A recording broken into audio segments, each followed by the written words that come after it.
Hello everyone, my name is Dave Martin Miller. Today I'm here to give you guys an informative speech, and these are my flashcards for my speech.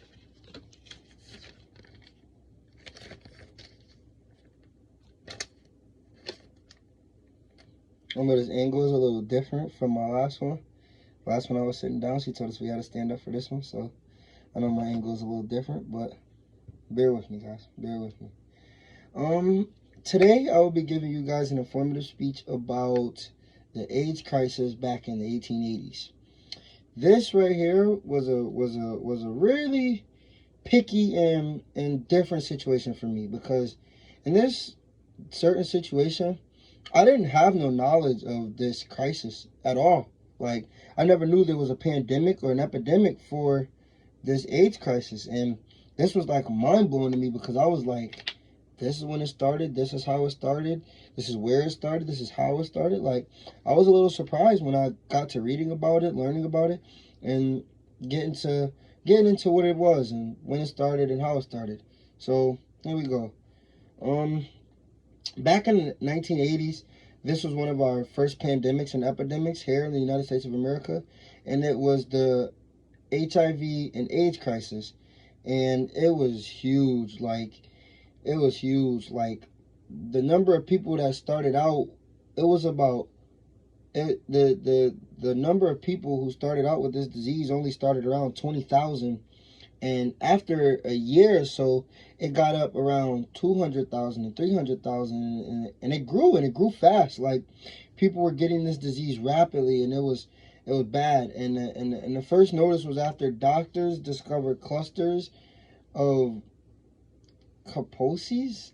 I can't remember, but I think it was Kaposi's, and it was like something in homosexual men that started, and it was like, it began in like Los Angeles and New York and San Francisco, and this was like the first year. Like, this is like something that happened in the first year, and it just grew and it grew and it grew, and the death rate started to grow.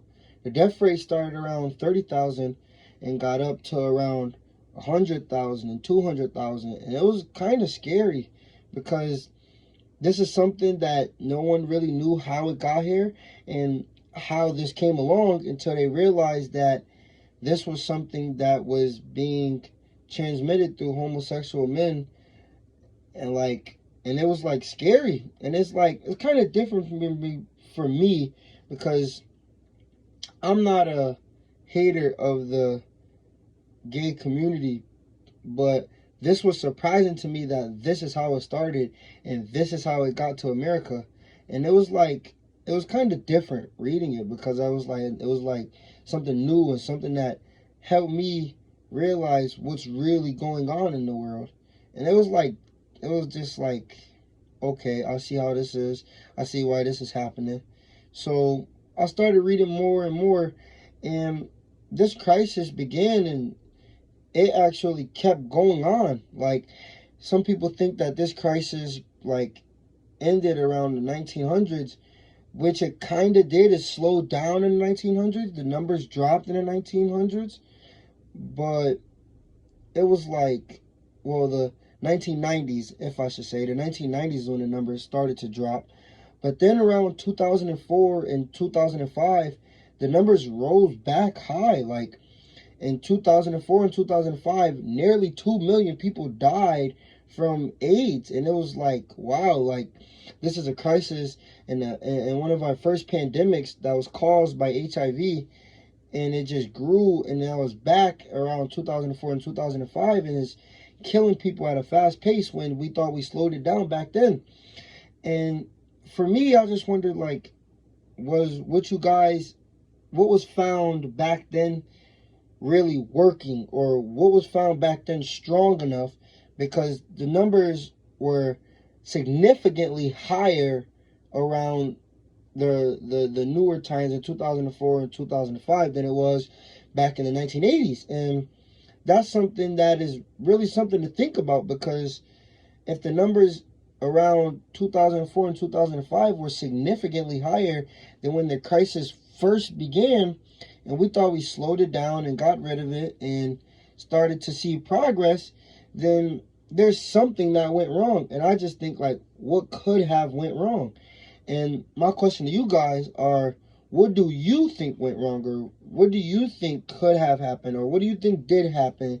And a reason why the numbers grew back up so high when they dropped so, like, early on. Like, 1980s is like a while ago. Like, some of us weren't born, some of us weren't thought of.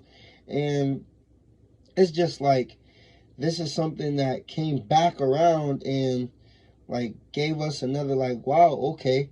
And I don't know if this was a pandemic or an epidemic at the time in 2004 and 2005, but those are some significant numbers that are eye-catching. And this is a disease that has been around for a very long time, and it still gives me a question of today, like today's day and age, like being gay and living that kind of lifestyle is okay. And I'm not against it.